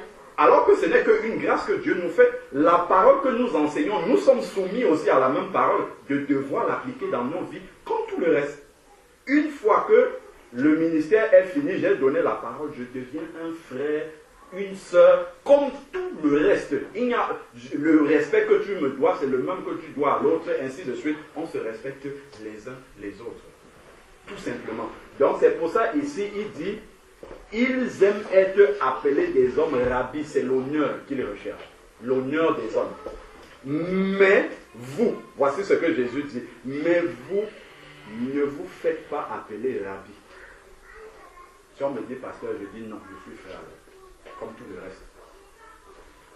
Ensuite, rabbi, car un seul est votre maître et vous êtes tous frères. Et n'appelez personne père. C'est pour ça que je disais, si tu disais papa dans le sens de me respecter, non. C'est écrit ici, n'appelez personne père. Car un seul est votre père, celui qui est dans les cieux. Les catholiques disent Père, Abbé Pierre, ainsi de suite. Ce n'est pas biblique. Nous aussi, on a importé ça, même chez les évangéliques, ceci, ainsi de suite. On dit papa, ceci, papa. Si c'est dans le sens de l'Afrique où nous respectons nos parents parce qu'ils sont nos aînés, il n'y a pas de problème. Mais si c'est dans le sens de l'honneur qu'on donne à l'homme de Dieu, là, ce n'est pas bon. Moi, je me justifie. Moi, j'appelle tout le monde papa, maman. C'est bon alors. Parce que moi, je viens d'une famille musulmane. Je suis là. Chez nous, là-bas, on appelle tout le monde baba, maman. D'accord. Tout le monde Okay. est... En tout cas, quand on a âgé, c'est comme ça. D'accord. Quand je suis devenue chrétienne, Oui. que je suis arrivée à l'église, on appelle papa, maman. Oui. Ça ne me dérange pas parce que de là où je viens, c'est D'accord. comme ça. Donc, j'appelle Ok. tout le monde comme ça. D'accord, ok. Gloire à Dieu. Bon, Dans, sauf cela. dans ce sens-là, je comprends, mais, Mais bon, mais voilà, c'était vraiment, pour corriger ça- quelque chose. Le fait que Voilà. vous avez corrigé, ça m'amène à comprendre aussi Amen. qu'il y a des Amen. choses qu'il ne Gloire faut à pas Dieu. faire parce que nous, on est là pour apprendre. Hein. Bien sûr, nous tous. Déjà, vous répondez à la question que j'allais poser. Ah, Comme je disais, moi, je viens d'une famille musulmane. Oui. Comme je suis devenue chrétienne il n'y a pas trop longtemps. d'accord. Mais il y a des choses que nous, chez nous, qu'on fait qu'ici, on ne fait pas. D'accord. Déjà, il y a quelque chose que j'ai remarqué à l'église évangélique, les autres je ne sais pas, mais à l'église évangélique, il y a des places, on dit, il y a des paroles ou il y a des messages que tu as, que tu dis, on te ramène pour te dire que toi tu es encore enfant. On te ramène toujours, je ne sais pas. Toi, tu es enfant ici, tu es enfant là, vous êtes encore enfant, vous ne pouvez pas faire ça, vous ne pouvez pas dire ça. Moi, au fait, je veux, voilà. Spirituellement, tu es encore enfant. Moi, je veux comprendre. Qu'est-ce que la Bible dit? Spirituellement, on devient adulte à quel moment? Non, on est d'accord. Je veux comprendre. Je veux comprendre le fait. Parce qu'à chaque fois, on te ramène du fait que tu es enfant. Moi, là où on était avant, l'homme de Dieu, je recevais les messages pour lui. Peut-être que moi, je ne connais rien dans la Bible. Oui. Déjà, j'ai du mal à lire. Oui. Vous allez voir qu'on prie, voici ma Bible qui est en bas de votre portable. Là. Tout le monde regarde dans sa Bible. Mais il y a des trucs, moi, je n'ai pas besoin de regarder dans la Bible. Qu'il y a des versets que je reçois. Quand je dors, il y a des trucs que Dieu me montre. Oui. Je ne sais pas. Et quand je dis, je ne sais pas si c'est de Dieu, maman dit de demander pardon. Mais ces hommes de Dieu-là, Oui. même si vous recevez des messages pour eux, ils se disent que vous êtes encore enfant. Je ne sais pas. Dans quel moment on devient grand adulte? Et la Bible dit c'est à quel moment spirituellement on est grand. Aïe. Frère, tu veux répondre ou bien je réponds? Alors, lorsque on est spirituellement, la nouvelle naissance, on reçoit l'Esprit de Dieu. On est un enfant en Christ parce qu'on ne comprend pas encore la voix du Seigneur. On ne comprend pas encore bien quand Dieu nous parle, on ne discerne pas encore, ainsi de suite. Donc on a besoin des anciens, que ce soit des frères ou aussi des anciens même de l'Église, pour nous aider à avancer. Un peu comme un enfant qui marche, il tombe, la maman, le papa, on va le porter au latata pour qu'il marche correctement. Dès l'instant qu'on a reçu l'Esprit de Dieu, l'Esprit de Dieu nous révèle des choses, nous lisons la parole, cela se confirme, nous pratiquons la parole de Dieu, et puisque nous sommes dans l'obéissance, la Bible dit dans Jean chapitre 14, verset 21, je crois qu'elle est là, s'il te plaît. Dans Jean chapitre 14, verset 21, dit en fait que celui qui a mes commandements, donc qui garde mes commandements, celui qui a mes commandements et qui les garde, c'est-à-dire qui les a dans son cœur et qui pratique, qui obéit, celui-là, c'est celui qui m'aime. Celui qui m'aime sera aimé de mon Père et moi aussi je l'aimerai et je serai quoi? Et je me manifesterai à lui. C'est-à-dire que je me révélerai à lui. Dès l'instant que un enfant de Dieu obéit au Seigneur, le Seigneur va lui montrer davantage. Donc même quelqu'un qui est assis là au milieu du peuple peut avoir une plus grande intimité avec le Seigneur. Le Seigneur peut se révéler même plus qu'à ceux qui enseignent. On a un exemple dans la Bible, Marie de Magdala. Marie de Magdala était une femme au milieu des disciples. Quand Jésus est ressuscité, déjà le troisième jour de la résurrection, elle était la première le matin à aller au tombeau. Les disciples même étaient là. Ils ne sont pas partis. Et ensuite, elle a vu que le tombeau était vide. Elle est allée annoncer aux disciples. C'est elle qui a dit aux disciples, et les disciples sont venus voir dans le tombeau qui n'était pas là. Quand Jésus ressuscite, c'est d'abord à elle qui se révèle. Parce qu'elle avait une intimité plus grande. Donc, dès l'instant que nous obéissons à la parole de Dieu et que nous avons une intimité avec Jésus, nous obéissons, le Seigneur nous fait grandir. Il nous fait grandir, il n'y a pas de... Saul de Tarse, dans Acte 9, dès qu'il est né de nouveau, il est sorti, il a commencé à prêcher la parole de Dieu. Il est passé de enfant à adulte directement. Parce qu'il a changé du tout au tout. Sa conversion était totale, directement. Parce qu'il a obéi directement à ce que Dieu lui a montré. Donc, ma soeur, dès que tu commences à obéir au Seigneur, il se révèle à toi, tu deviens un adulte. Même quelqu'un qui est né de nouveau hier peut reprendre quelqu'un qui a 30 ans dans le Seigneur et lui dire, frère, ce que tu fais là. Regarde ce qui est écrit ici, là, ce n'est pas dans la Bible. Terminé. Nous tous, en Christ, nous sommes soumis à la parole ici. Même si c'est quelqu'un qui est né de nouveau hier, il me montre dans la parole, frère Alain, ce que tu dis là, ce n'est pas dans la Bible, c'est le contraire qui est dans la Bible. Ma soeur, tu as raison, je m'incline. Parce que c'est ce que la Bible dit, nous tous nous sommes soumis. C'est comme ça. Et c'est comme ça qu'on grandit dans le Seigneur. Il n'y a pas de non, toi tu es enfant, tu ne sais, non. Le seul juge, c'est celui-là. C'est la Bible qui nous montre ça. Amen. Donc tu peux être adulte dès maintenant. Ah oui, moi j'ai décidé de ne pas être enfant de quelqu'un. Amen, amen. Le Seigneur nous dit, voilà, amen, de ne pas être ballotté à tout vent de doctrine comme des enfants. Il ne faut pas que quelqu'un te méprise en disant non, toi tu es enfant, tu ne peux rien me dire. Non, si c'est écrit dans la parole de Dieu, l'homme de Dieu ou le frère, la soeur qui est repris doit s'incliner aussi. Ce que Le second frère.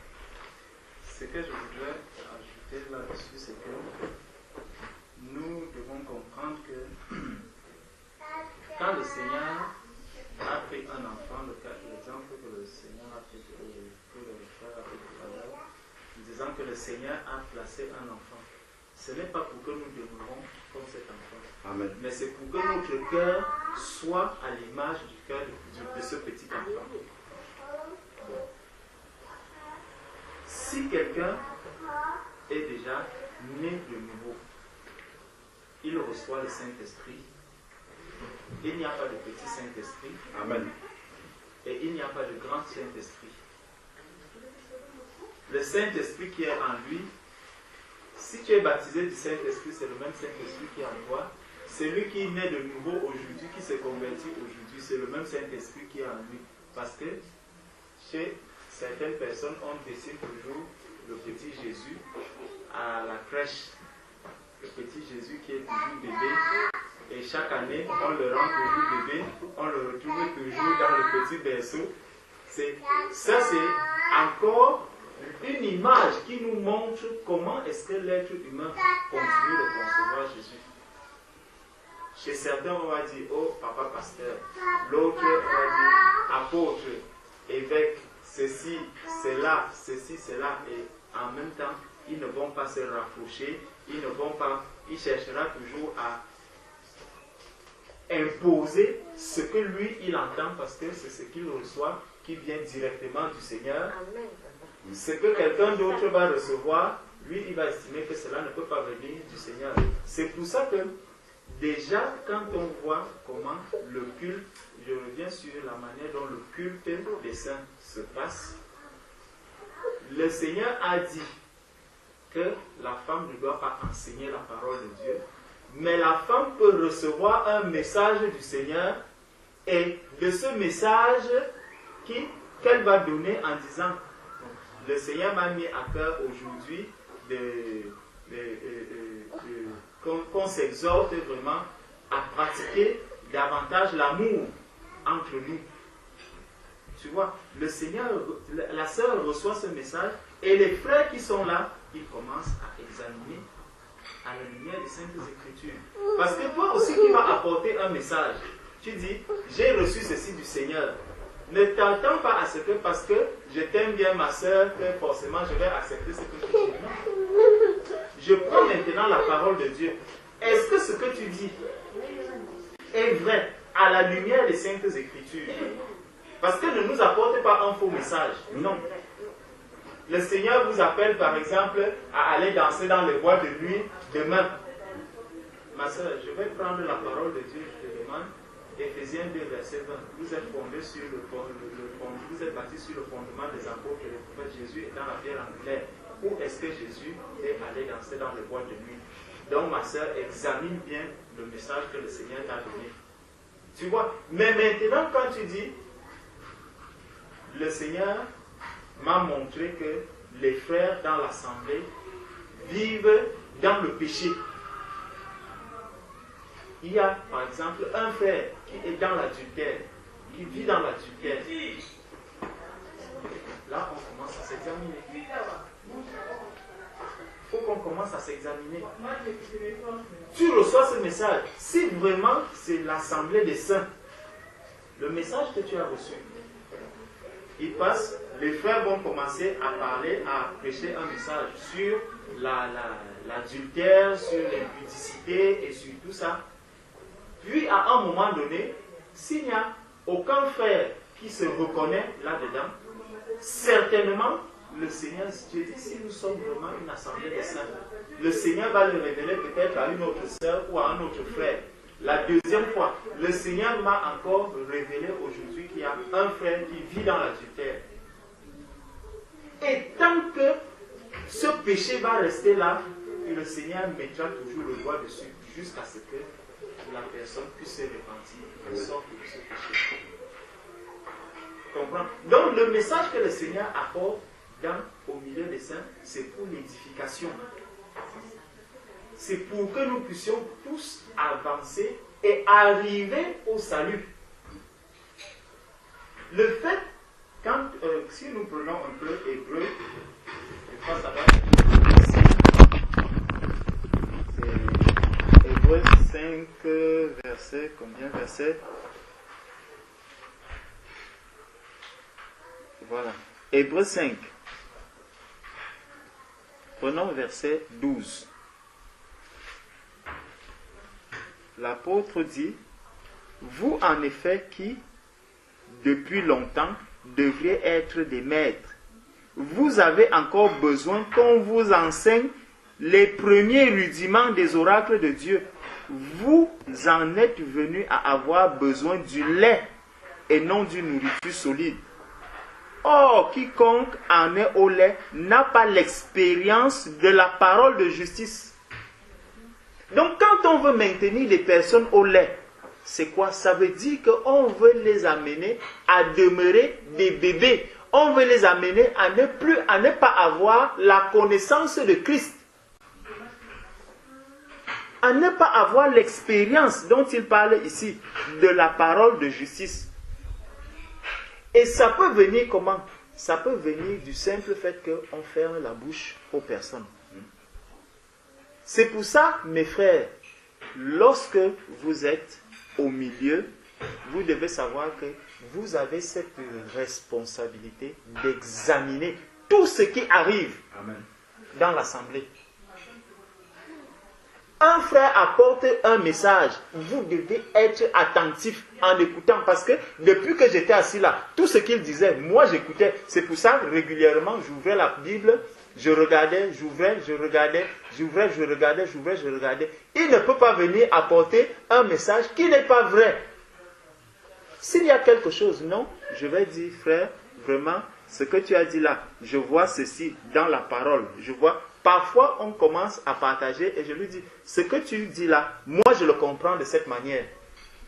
C'est comme ça que je le... Et la parole de Dieu ne se contredit jamais. Amen. Mais bien aimé, si quelqu'un vous dit, il y a ça c'est dans mon... d'où je venais, où on disait que la parole de Dieu dit tantôt une chose, après elle peut dire le contraire. C'est faux, ce n'est pas vrai. Dieu ne se contredit pas. C'est clair et net. Dieu n'est pas un homme pour mentir, ni le Fils de l'homme pour se repentir. Ce qu'il dit, c'est ce qu'il accomplit. Amen. S'il y a un message dans Genèse, vous voyez peut-être le contraire. Dans Apocalypse ou dans Actes des Apôtres, ça veut dire que vous n'avez pas compris l'un des deux. Amen. Réexaminez vraiment. Si tu vois toujours cette contradiction, appelle un autre frère. Dis-lui, frère, je vois telle partie. Je vois tel autre, mais c'est comme s'il y a une contradiction. Explique-moi un peu, qu'est-ce qui se passe? Est-ce que toi tu comprends ces versets? je vous assure, quand vous allez prier, vous allez commencer à examiner, vous allez vous rendre compte que, en fait, soit l'un est venu compléter, est en train de compléter, l'autre, soit il vient affirmer effectivement ce que le premier verset était en train de dire. Mais si je prends simplement un petit morceau du verset, je m'arrête là. Parfois, le plus haut, on me dit le contexte dans lequel le verset du bas est venu. Comme tout à l'heure, quand on partageait dans Jacques, quand on est arrivé à la confession, on est d'abord parti de quoi? De la maladie. Et c'est là qu'on arrive maintenant à la confession. Mais quelqu'un va vous dire non. Regardez, on vous dit qu'il faut se confesser devant des gens. Vous appelez des personnes, c'est devant ces personnes que tu dois te confesser. Non, ce n'est pas vrai.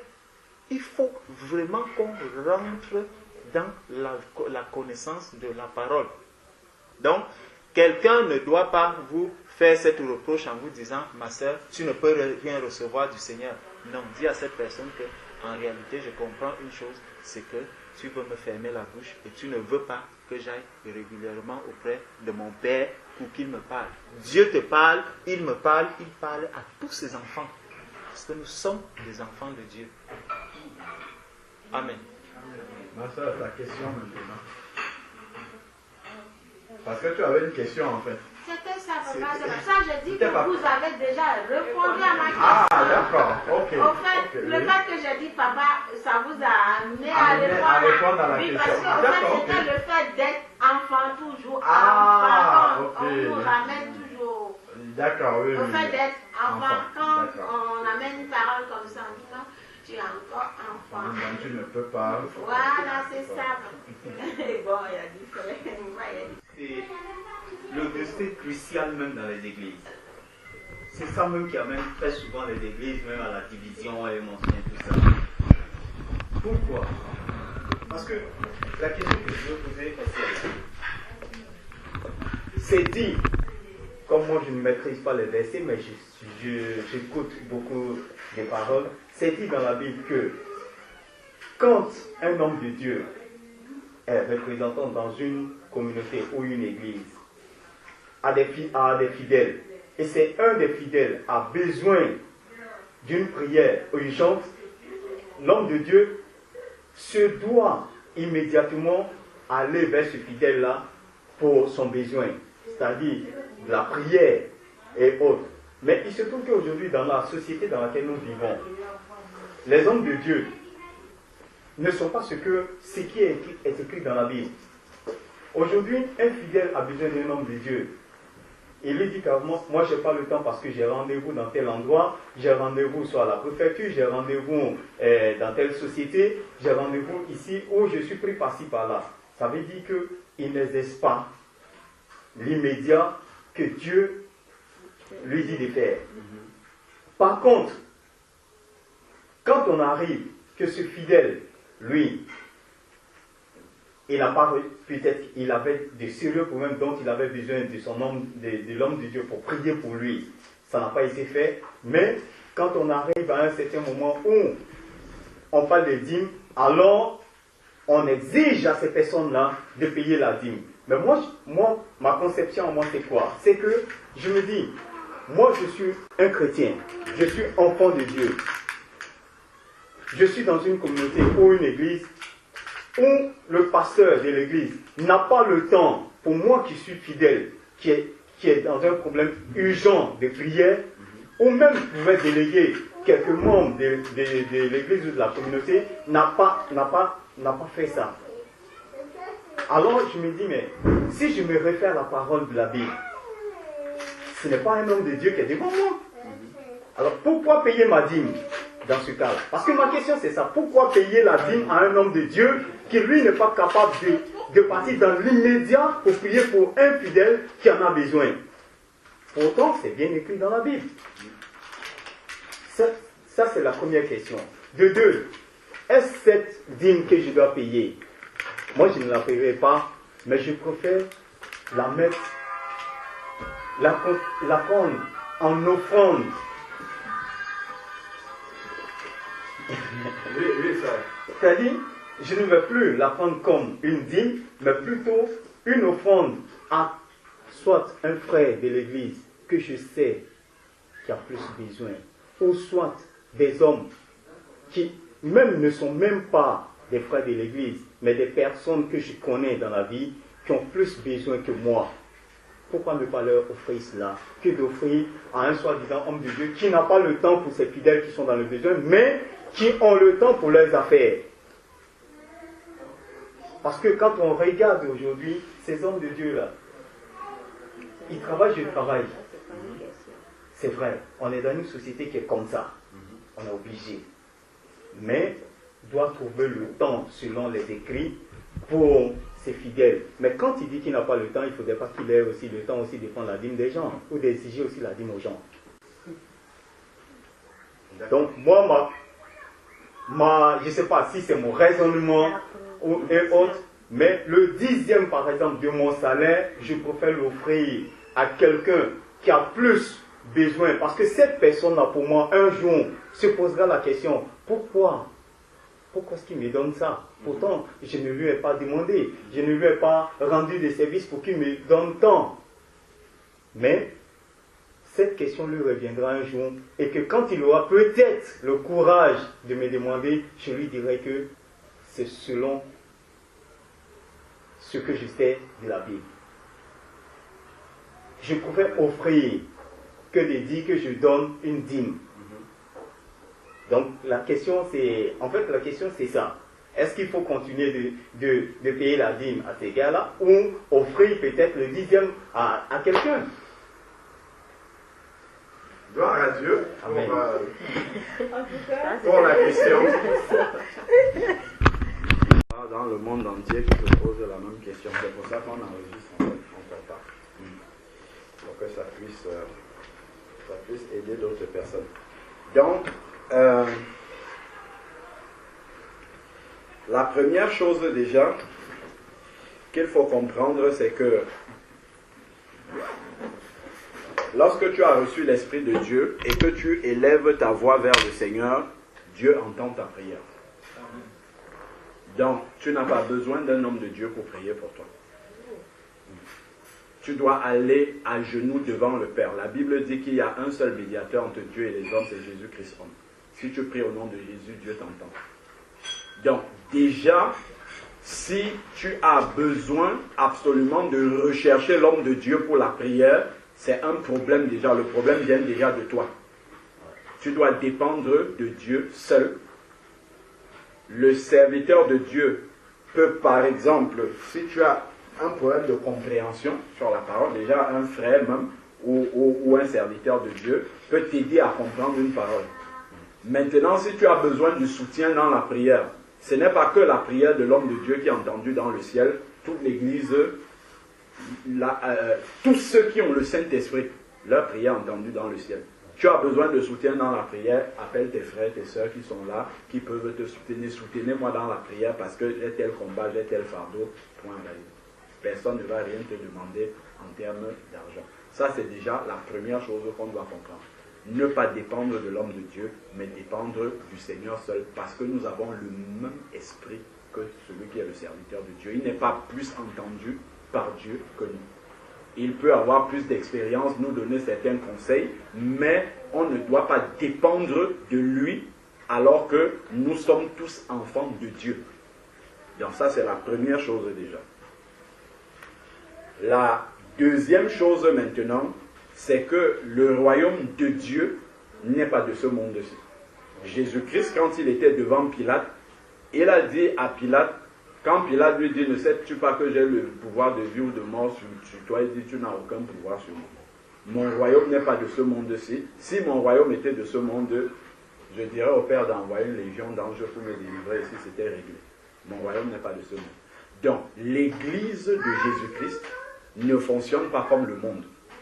Dans le monde entier, si tu as besoin d'un service, tu vas, je ne sais pas moi, par exemple, si ton véhicule est gâté, tu as besoin de le réparer, tu vas, tu payes un service et on te rend service par rapport à ton véhicule qui est gâté. Donc tu achètes un service.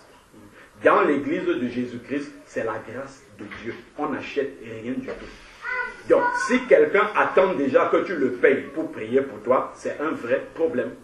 on va se demander, est-ce que réellement c'est Dieu qui l'a appelé? Si Dieu appelle quelqu'un, Dieu va pourvoir à ses besoins. Il n'a pas besoin d'imposer à quelqu'un de lui donner quoi que ce soit pour faire le travail de Dieu. Il fait le travail de Dieu et il s'attend à Dieu pour ses besoins de tous les jours. Il n'a rien à imposer à quelqu'un. C'est le monde qui paye des services et on lui rend service. Si je viens aussi dans l'église, je dois payer pour la prière, je dois payer pour le baptême, c'est le monde qui est dans l'église. Donc ça, ce n'est pas l'église de Jésus-Christ du tout. Ce n'est pas ce qui est dans la parole. Lorsque tu regardes Jésus-Christ, Jésus-Christ a marché au milieu des hommes. Il a guéri des paralytiques, des aveugles, ainsi de suite. Tu as vu Jésus-Christ un jour demander de l'argent à quelqu'un?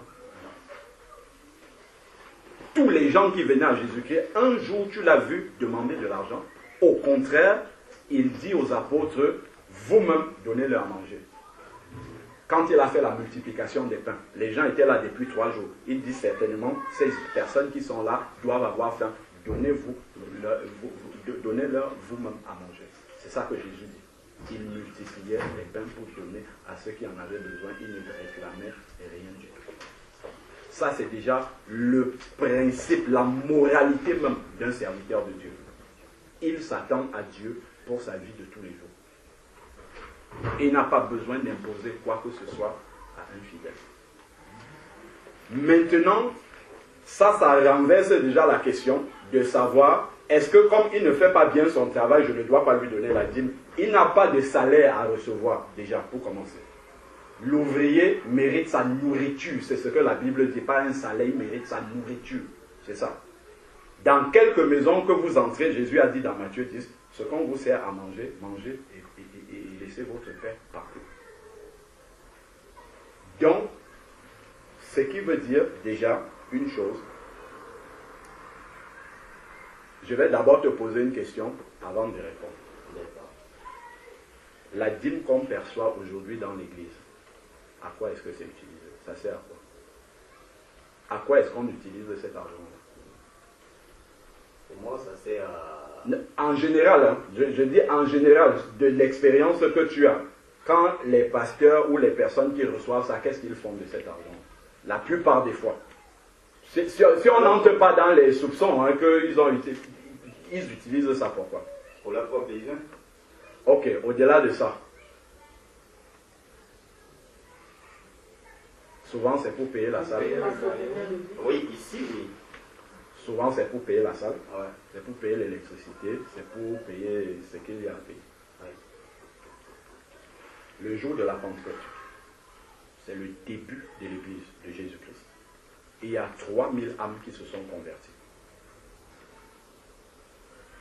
Est-ce que tu as vu Pierre et les 12 apôtres demander aux 3000 qui étaient là, cotiser parce qu'on veut aller prendre une salle ou aller construire un immeuble? Non. Qu'est-ce qu'ils ont fait? Ceux qui s'étaient convertis, comme ma soeur qui est là, Lydie, il y a une Lydie dans la parole de Dieu, ils ouvraient leur maison, ils reçoivent le nombre qui peut être là. 3000 ne peuvent pas arriver ici, on prend le nombre qu'on peut, lui aussi il ouvre sa maison, d'autres là-bas, et ainsi de suite, chacun a ouvert sa maison. Quand nous venons nous réunir ici le dimanche, ma soeur ne va pas payer 1 euro de plus de loyer. Elle va toujours payer son même loyer tous les mois. Ça ne change pas. Sa facture d'électricité ne va pas changer. Il n'y a aucun frais de fonctionnement dans l'église de Jésus-Christ. Aucun. Jamais on ne voit dans la parole de Dieu donner de l'argent pour payer le loyer. On a un arriéré de 5 mois de ça n'existe pas dans la Bible. Parce que le modèle que Jésus avait pensé dès le début ne peut pas avoir ce genre de problème. Donc voilà déjà comment, dans l'église de Jésus-Christ, on se trouve confronté aux problèmes auxquels Jésus n'a pas parlé parce qu'on ne respecte pas son modèle. Et on va commencer à mettre la pression sur les gens. Voyez-vous, ça fait 2 mois, le bailleur réclame son loyer. Vous-même, si vous êtes enfant de Dieu, payez, ainsi de suite.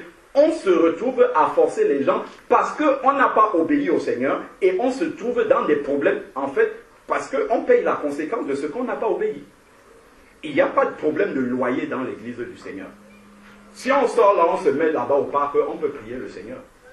Le Seigneur est partout. Il ne nous a pas dit d'aller louer une salle. Si un fidèle a une maison, il ouvre, les saints viennent se réunir là. Si on veut le faire à l'extérieur, on le fait à l'extérieur. Il n'y a pas de problème de fonctionnement en termes d'argent. Donc, qu'est-ce que ça veut dire? Ça veut dire que l'argent que les saints ont dans leur poche, ce n'est pas pour faire fonctionner l'Église. Il y a 2 destinations de l'argent dans l'Église. Juste 2. Il n'y a pas une troisième. Si tu trouves une troisième dans la Bible, tu me la montres. Il y a 2 destinations. À chaque fois qu'il y a une offrande, enfin, qu'on fait une cotisation dans l'Église, déjà ce n'est pas tous les dimanches. Si on le fait tous les dimanches, qu'est-ce que ça va faire? On va avoir une caisse. On va compter combien on a dans la caisse et on va commencer à réfléchir au projet qu'on peut faire. Ce n'est pas comme ça que Dieu fait.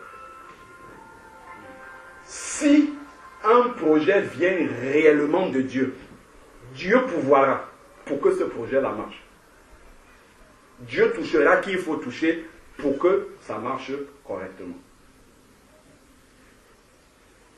On ne va pas, parce qu'on a de l'argent dans la caisse, commencer à faire nos propres projets en disant, ouais, ben on a ça, et mettre la pression sur les gens pour qu'ils payent pour que le projet soit réalisé. Si ça vient de Dieu, il n'y a pas besoin de faire tout ça. Les 2 destinations qui sont dans la vie de l'argent. 1, on cotise quand il y a un problème. C'est là où on se mobilise. Il y en a plusieurs dans la parole du Seigneur. 2 Corinthiens chapitre 8, 2 Corinthiens chapitre 9, Romains 1 Corinthiens chapitre 16. Quand il y a un problème, l'Église se réunit. Comment est-ce qu'on va réagir par rapport à ce problème-là? On lance une cotisation volontaire. Chacun donne ce qu'il a pour régler le problème. Et toutes les fois que je vois dans la parole de Dieu ce type de cotisation, c'est parce qu'un frère ou une sœur a un problème dans l'église. Le frère là-bas n'a pas le ticket pour venir à la réunion. Mais frère, comment on fait? Moi j'ai 5 euros, j'ai 10 euros. À la fin du mois, frère, va acheter ton ticket. C'est ça l'église de Jésus-Christ. Et ça n'existe pas dans le monde entier. Quand le frère va témoigner que comme vous me voyez prendre le métro là, ce sont mes frères de l'église qui ont payé mon transport, c'est ça qui va toucher les païens. Ce n'est pas que j'ai pris cet argent pour donner à un homme de Dieu qui roule dans une grosse voiture. Ce n'est pas ça qui touche les païens. Le modèle de Jésus est complètement différent du monde. Totalement différent. Parce que, en fait, dans l'ancienne alliance, les Juifs apportaient leurs dîmes qui n'étaient pas de l'argent, déjà c'était des vivres, voilà. Ils apportaient ça dans le temple. Pour entretenir le temple, parfois on faisait des constructions, on faisait des rénovations dans le temple, ainsi de suite. C'était en préfiguration de quelque chose.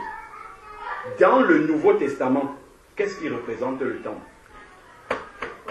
Les saints qui sont là. Voilà pourquoi notre argent doit servir pour aider les saints qui sont là.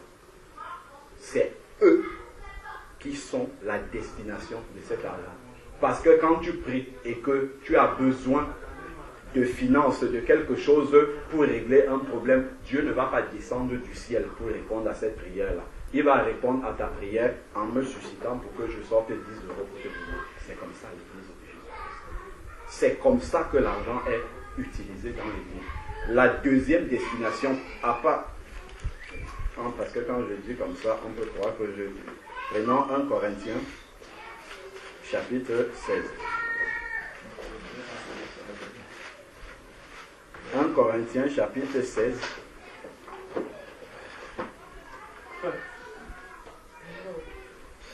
En fait, normalement, nous devions être réunis avec les frères de l'église quelque part. C'est parce que Dieu nous retient encore ici. Ils sont déjà arrivés, ils nous attendent. C'est pour ça que les téléphones n'arrêtent pas de sonner. Normalement, à 14 ans, on doit être réunis avec eux. Mais comme on suit la voie du Saint-Esprit, on essaye de se laisser vraiment conduire par l'Esprit. La sœur qui est là est venue de la Belgique pour faire le culte avec nous aujourd'hui. Bon. Donc, 1 Corinthiens chapitre 16 dit, pour la collecte en faveur des saints. La collecte n'est pas en faveur de l'homme de Dieu. L'homme de Dieu est un saint comme tous les autres. Il en a besoin, comme toi aussi tu en as besoin. Les problèmes que tu as, l'homme de Dieu là, l'autre frère aussi en a. Donc, lorsqu'il y a de l'argent, comme on le voit dans la Bible, il faisait une distribution. Acte chapitre 6. Tous les jours, il distribuait ce qu'il y avait, il ne gardait même pas. Si quelqu'un était touché, comme on peut voir Barnabas, il vend son terrain, il ramène à l'église, on partage immédiatement ceux qui ont des besoins. Qui a un besoin? Ah, toi, tu es maman à la maison avec 2 enfants, prends, si on a 500 €, toi, prends 200 €. Toi, tu es maman avec un enfant, donc tu as besoin de moins 150 €. Et c'est comme ça que l'église marche. Je me rappelle une fois, en 2014, il y avait une sœur en Belgique qui nous avait contactés parce qu'il y avait un problème de sorcellerie. L'enfant qu'elle a adopté à la maison pratiquait la sorcellerie depuis l'âge de 3 ans. L'enfant avait 11 ans. Bon, enfin, bref, plein de problèmes de sorcellerie. Il fallait prier pour l'enfant. Donc, quand ils sont venus, on leur avait prêché la parole de Dieu. Ils sont venus parce qu'il fallait qu'ils passent dans les eaux du baptême. Comme on ne voulait pas prier pour cet enfant-là dans une maison parce qu'on ne savait pas spirituellement qu'est-ce qui pouvait se passer, les voisins, tout ça, on s'est dit, on va prendre un endroit pour faire une retraite spirituelle. Cet endroit-là, je me rappelle, ça coûtait 40 € la nuit. On devait faire une journée là-bas. On a envoyé le message aux saints, aux bien-aimés. Voilà comment le Seigneur nous a conduits à procéder. Il y a un problème qu'il faut traiter. On ne va pas se réunir dans une maison cette fois-ci. On a besoin de passer une retraite spirituelle quelque part. Les gens du monde auraient dit que chacun paye sa participation. L'église de Jésus, ce n'est pas ça. Ce que le Seigneur nous a conduits à faire, qui veut participer? On n'a pas dit qui a de l'argent. Qui veut participer? Qu'il dise. On a noté les noms de ceux qui ont participé, qui voulaient participer. Ensuite, maintenant, on dit que chacun donne ce qu'il a. On doit prendre en charge la famille qui est venue pour la délivrance. Ils n'ont rien à nous donner comme argent. Au contraire, nous devons payer pour eux. Et ensuite, le deuxième jour, un des frères, on les héberge chez nous. Il n'y a pas d'argent à aller. Donc, ils sont venus. Les saints, chacun a donné, même ceux qui ne voulaient pas venir participer, chacun a donné ce qu'il avait. On a fait la comptabilité de l'argent qu'il y avait. On a dit à tout le monde, voilà combien nous tous nous avons cotisé, voilà la somme. On a sorti l'argent de cette famille-là pour la retraite spirituelle, on a payé. Ce qu'il y avait, qu'il restait, on a payé pour tous ceux qui voulaient participer, y compris ceux qui n'en avaient pas. Tous ceux qui étaient inscrits, certains étaient étudiants, d'autres ne pouvaient pas. On a payé pour le nombre de personnes qui étaient sur la liste. Le Seigneur a fait qu'il restait encore de l'argent. Dans le reste qu'il y avait là, on n'a pas dit ça c'est pour l'homme de Dieu, ou bien ça va aller dans une caisse, on va garder lorsqu'il y aura un prochain problème. Non. Le Seigneur nous a conduits à faire la chose suivante. Les bien-aimés qui n'ont pas pu payer, pour qui l'Église a payé, c'est qui? 1, 2, 3, 4. Ça veut dire qu'ils n'ont pas d'argent. Le reste là, on va répartir ça entre ceux qui n'ont pas pu payer parce qu'ils n'ont pas d'argent. En fonction de la situation familiale de chacun, une 150 €, l'autre 200 €, l'autre 50 €, et ainsi de suite. C'est comme ça que l'Église se réunit. Ça fait 4 ans, nous, c'est comme ça qu'on a compris la parole de Dieu, c'est comme ça qu'on a toujours marché. Il n'y a pas d'argent, de dîme, de tout ça, non. Dernièrement, il y a une sœur qu'on venait de perdre. Pour l'enterrement, mes frères, comment on fait? C'est une sœur musulmane aussi, ivoirienne musulmane, qui s'est convertie, qui est décédée. Mes frères, il faut qu'on aille soutenir la famille. Chacun donne ce qu'il a. On est arrivé avec une enveloppe. Voilà l'enveloppe de l'Église. C'est ça l'Église de Jésus-Christ. C'est comme ça que l'Église doit marcher. Et c'est ça qui touche les païens. Et ça, le frère musulman de la sœur a dit que la manière dont j'ai vu l'Église se comporter dans le deuil de ma sœur, je doute de ma foi. Je comprends qu'elle avait choisi le bon chemin. Parce qu'il a été touché par le geste que l'Église a fait pour sa sœur. Pourquoi? Parce qu'à côté de ça, il n'y a pas de dîmes et tout. L'argent qu'on avait, ben, c'est l'argent qu'on aurait pu donner pour les dîmes et tout ça. Non, cet argent-là était dans notre poche. Donc, on en a pour assister la famille qui a besoin. C'est comme ça que l'Église du Seigneur doit marcher. La deuxième destination maintenant, la Bible nous en parle aussi. S'il y a des frères qui sont en train d'aller annoncer la parole de Dieu quelque part, et que quelqu'un a à cœur, vraiment, frère, je vous accompagne par la prière, je sais que ça occasionne des dépenses, voilà ce que je te donne pour ton carburant ou bien pour ceci, vas-y, pars avec, c'est la deuxième destination. Le frère n'est même pas obligé de prendre, s'il travaille, moi j'ai toujours refusé l'argent qu'on me donne, j'attends que Dieu. Au contraire, je travaille comme toi, je préfère donner au sein que de recevoir de quelqu'un, pas du tout. Et le Seigneur me bénit davantage pour que j'en ai pour donner à ceux que j'enseigne la parole de Dieu.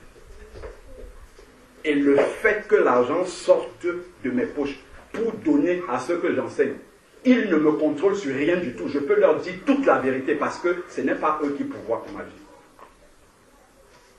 Et l'apôtre Paul le disait aussi dans la parole. Je préfère renoncer à ce droit-là. Ne m'enlevez pas ce privilège que j'ai de prêcher gratuitement l'évangile. Pour que je ne sois pas attaché. Le fait que l'assemblée va commencer à se vider parce que je dis la vérité, je vais commencer à avoir peur parce que qui va payer la salle? Les dîmes sont en train de partir. Pas du tout. Dans l'église de Dieu, il n'y a pas ce problème-là. Si à cause de la vérité, tout le monde part, j'insiste. Quand Jésus a dit, il faut que vous mangez mon corps et que vous buvez mon sang, les gens ont commencé à partir. Jésus aurait pu dire, non, revenez, c'est vous qui me nourrissez. Non, il se tourne, il regarde les 12, il dit, vous aussi, vous ne partez pas avec les autres. Les paroles que je vous ai dites sont esprit et vie. On a cette indépendance-là parce qu'on peut dire la vérité aux gens. Ce n'est pas eux qui nous nourrissent. Mais l'homme de Dieu sera obligé d'adapter la parole qu'il dit pour ne pas blesser les gens, pour que les gens restent là. Mais on maintient, on garde les gens dans le péché parce qu'on n'a pas envie de leur dire la vérité. Parce qu'on a peur qu'ils partent et qu'il n'y ait plus les moyens pour payer les bâtiments, pour entretenir l'homme de Dieu. Ce n'est pas comme ça la parole du Seigneur. Donc l'argent que nous avons, c'est pour aider les frères, les sœurs qui en ont besoin. Et l'église de maison, justement, Jésus avait 12 apôtres. Mais il aurait pu prendre toute la foule, c'était la foule. Mais il avait 12 apôtres. C'est comme ça que l'église doit être. Comme on est là. Si on devient trop nombreux, une deuxième maison, pour qu'on puisse se connaître réellement, se fréquenter. Quand on est peu nombreux comme ça, si la sœur vient ici, tous les dimanches avec la même paire de chaussures qui commence à perdre son talon, je saurais que la sœur a des problèmes. Parce que je peux la voir. Mais si on est 10 000 là comme ça, comment j'observe même qu'est-ce que la sœur a mis? Mais comme on est peu nombreux, je peux voir, je vais m'approcher de ma soeur. Ma soeur, je te vois depuis tous les dimanches avec ça. Est-ce qu'il y a un problème? Ou je ne te vois plus depuis tel nombre de semaines. Est-ce qu'il n'y a pas un problème de ticket ou quelque chose comme ça? En quoi est-ce que je peux t'aider? On se connaît, on connaît les besoins des uns. Et c'est ça l'église véritable de Jésus-Christ. Mais dès l'instant qu'on n'a pas le modèle de Jésus-Christ, tu vas voir tous les problèmes qui vont commencer à apparaître et on va aller vous sortir les versets hors de leur contexte pour dire non, il faut ça, il faut payer ceci, il faut... C'est pour ça que quand on revient dans le modèle de Jésus-Christ, parler de dîmes, on ne voit... C'est pour ça que je te demandais, la dîme, ça va servir à quoi? Ça va à qui? Si on prend tout cet argent-là, on dépose ici, on va faire quoi avec la sœur paye tout son loyer comme tous les mois, on va faire quoi avec ça? Ça sera là. On sera obligé de redistribuer ça à ceux qui en ont besoin. Parce qu'il n'y a pas d'autres besoins que cela. Donc c'est important déjà de partir du fondement de l'Église, le modèle que Jésus-Christ a établi. Et à partir de là, on va voir que beaucoup de problèmes qu'on rencontre dans l'Église aujourd'hui, il y aura plus ça. Certaines églises vont même s'endetter à la banque pour construire les bâtiments. Les chrétiens ne doivent pas vivre sur les dettes. Quand l'église même déjà commence à s'endetter, c'est très grave. C'est très très grave. Parce qu'on a rejeté le modèle de Jésus-Christ.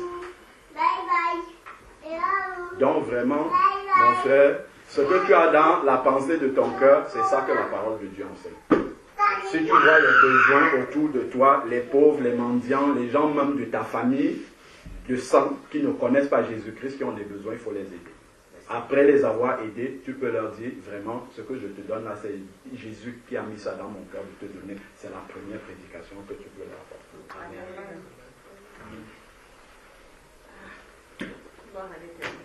Amen.